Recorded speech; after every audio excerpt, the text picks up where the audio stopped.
An egg is like, it's not a perfect spheroid, is it? No. Okay. No.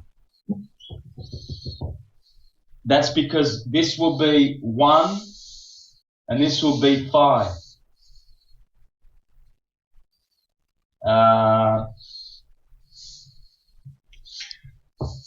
This is the phi ratio, or the golden mean, the golden section, the golden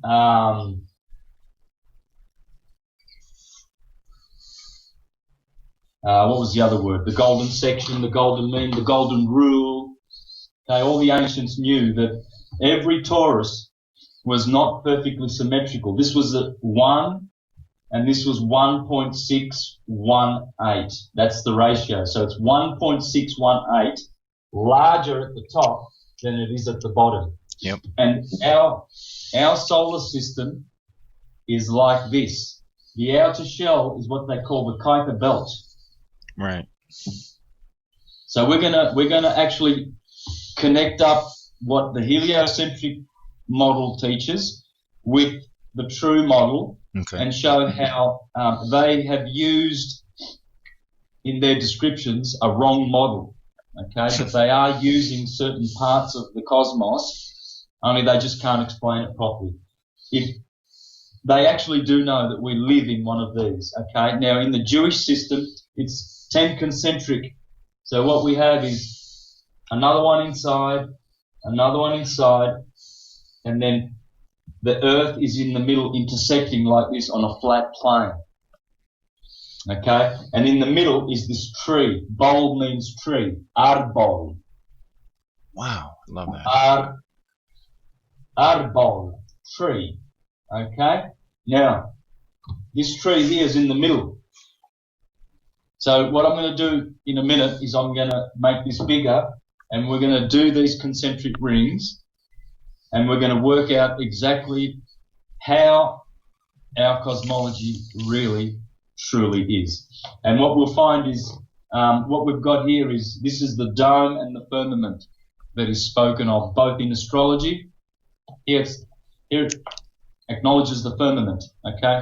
Of course. That's the most important thing to remember. So,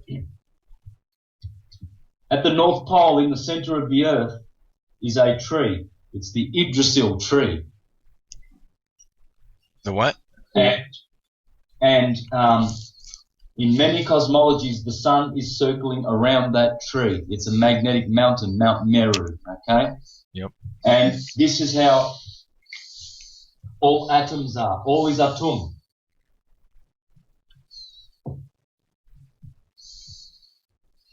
That's the Egyptians. All is atom. Why did they say that? Because everything is atomic. Yeah. Your body is an anatomy. Atoms. And these are atoms. These are smaller atoms. The cosmos is a bigger version of this. But as above, so below. Exactly. If atoms are like this, which they are, then the cosmos is absolutely exactly like that. Like this. This is an atom. This is what they call the neutron. Neutron, proton, electron. Yeah? Oh, yeah. Absolutely. Neutron, dielectricity.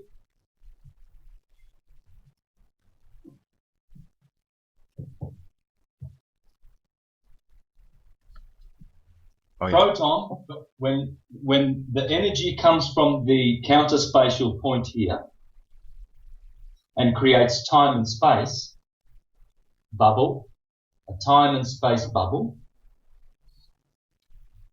well, it becomes centrifugal and divergent. That's proton. And it's magnetism. Exactly. Mag in Sanskrit means to move. To move, okay? Because it's moving. It's what creates the movement from the inertial plane. So that's what mag means, to move. And so does rotor. Oh, yeah, right. Rotate. Rotate, rota. Yes. Rotor.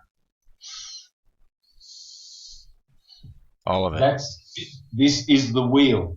This is the wheel. This is the rotor. Okay. So the Torah is an anagram for rotor, rotate, move,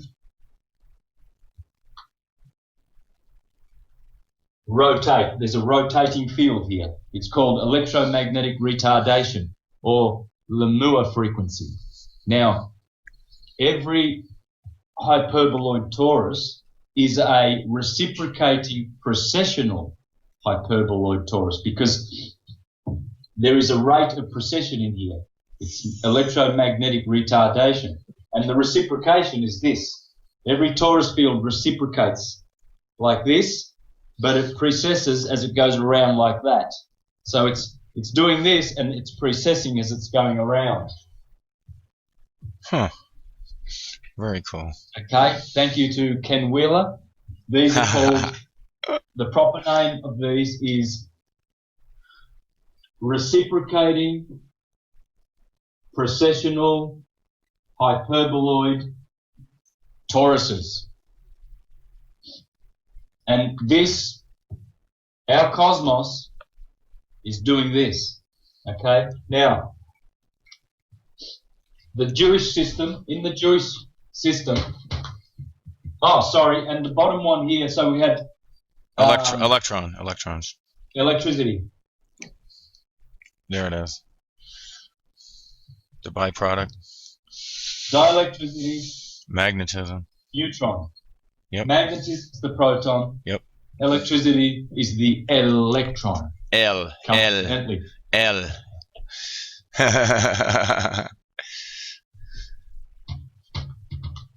Okay.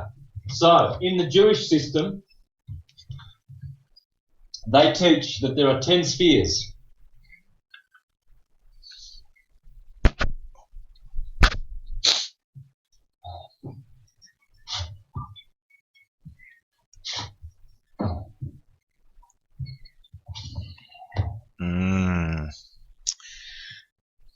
Oh, here we go. Tree line.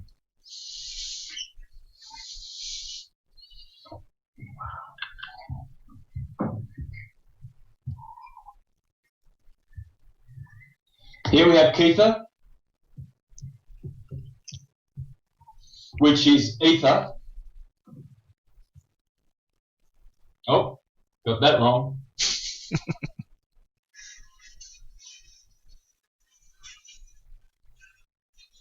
And here below is Malkuth. Can you see that? Yes, sure. I can see it. Malkuth.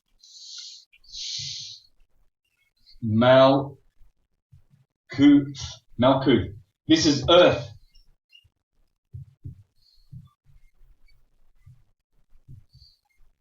Earth. Ether. Ether. Earther. Ooh. So the Jews tell us that these are the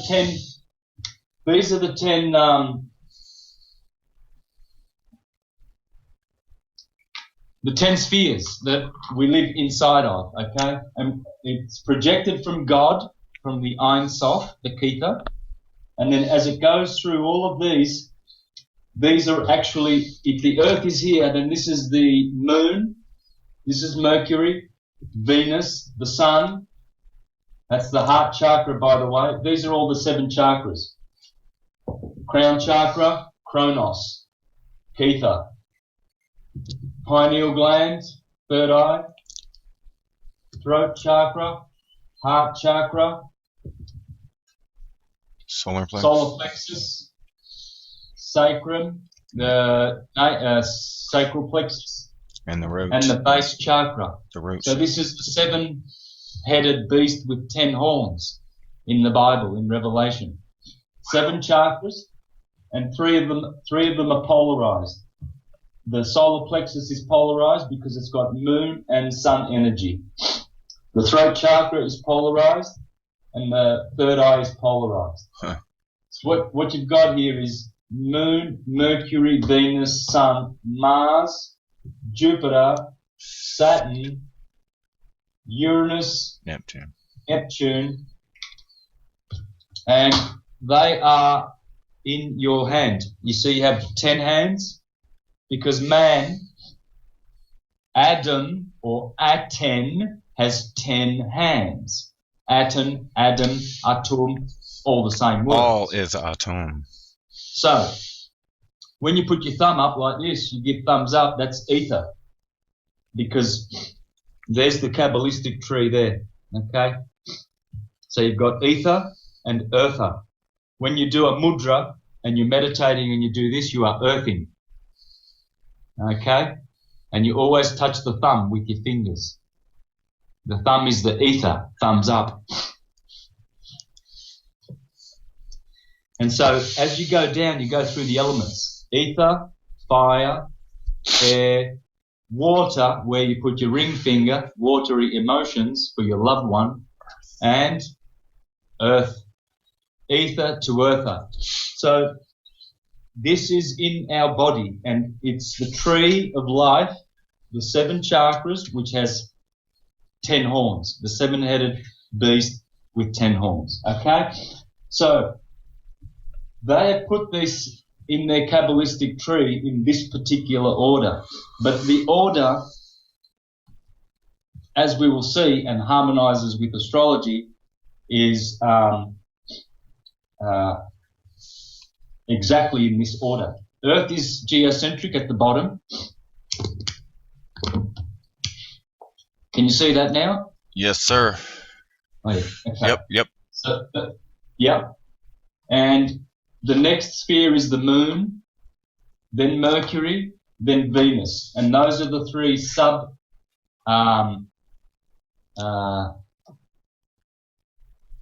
inferior planets. They're all feminine planets. Venus, Mercury's, And the moon. it's considered to be feminine, but it's hermaphrodite. The moon is definitely feminine, and the earth is feminine. Yes. And then you've got the boys. Sun is a boy, Mars boy, Jupiter boy, Saturn boy, Uranus boy, Neptune. Neptune's a bit Complicated. It's like Mercury. It's a little bit, and so is It's a Uranus. little bit of actually, both, right? A little Aphrodite. Yeah. Yeah, but the point is the masculine is going up to the spiritual because the masculine elements are fire and air. They're not tangible. And so our Father who art in heaven is made of those elements because he doesn't have a body like we do. But everything under here, under the sun, is material, okay? So we've got the material chakras of power, sex, survival. And then here's the heart chakra, and here we're going up to the crown chakra. And this is the way out, let's say, the way out of this trap, because it is a trap. These golden eggs, they're like cocoons, okay? And what we do is like a caterpillar will hide in his cocoon until he's ready to come out, and then he grows wings and he doesn't want to hang around the cocoon anymore. He's out of there. Mm-hmm. Gone. Yeah.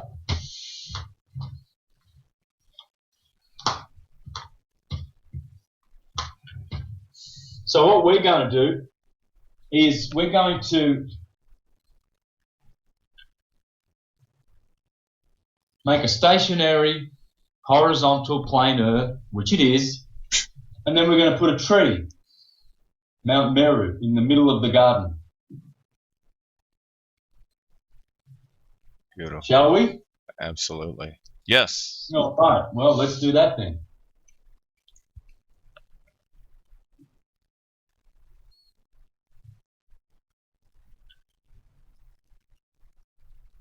And this, my friend, if you haven't already known by watching all my presentations, this torus field, this is where we live. We live on this inertial plane. Absolutely. And it's pretty flat.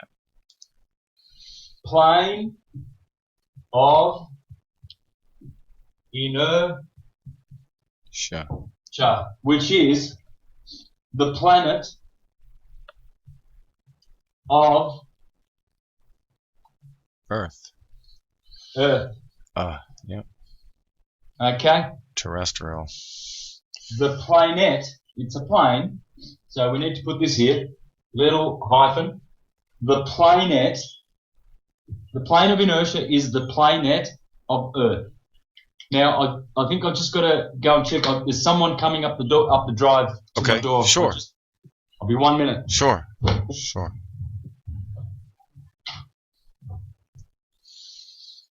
Okay, so poor old Ptolemy and all the ancients have been rolling around in their graves for the better part of 400 or 500 years since the Copernican Santa Ball revolution. Cuckoo for Cocoa Puffs. Yeah, and so we are going to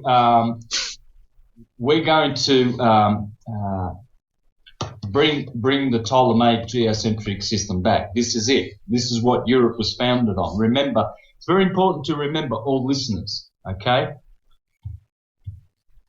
Supposedly, Copernicus debunked this guy. The world knew the whole of humanity knew the world to be as described in this book, this astrological, one of the greatest and most famous of all astrological works. Okay? And still today, Ptolemy is the #1 astrologer of history. Okay? And we're going to see how this actually agrees with the Bible. And it agrees with the Jewish system of the 10 spheres, and it agrees with the Taurus, and it agrees with the Egyptians, etc. Okay? So, let's see what he has to say about our cosmos. And I'm sure he's sitting in the grave now, nice and comfortable, thinking, phew, thank God sanity's coming back to the earth. Yes, absolutely. Yeah. Rolling. So here's the short description. Very short. It'll take me about 5 minutes to read this. Okay. And I'll try not to digress, because I have a habit of doing that, because my mind just goes over all the amazing points that need to be added so that people can get really good grasp the truth. For sure. Okay, so the world is divided into two parts, the elemental region and the ethereal region. The elemental region is constantly subject to alteration and comprises the 4 elements: earth, water, air, and fire. The ethereal region, which philosophers call the 5th essence, encompasses by its concavity the elemental.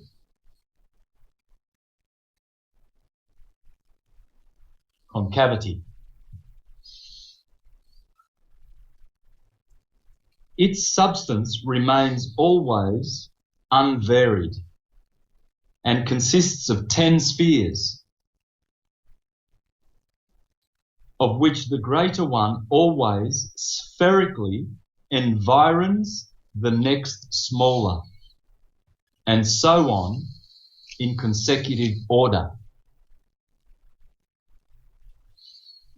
First, therefore, around the sphere of fire, God, the creator of the world, placed the sphere of the moon, then that of Mercury, then that of Venus, then that of the Sun, and afterwards those of Mars, Jupiter, and Saturn. Each of these spheres, however, contains but one star. And these stars, in passing through the zodiac, always struggle against the primum mobile.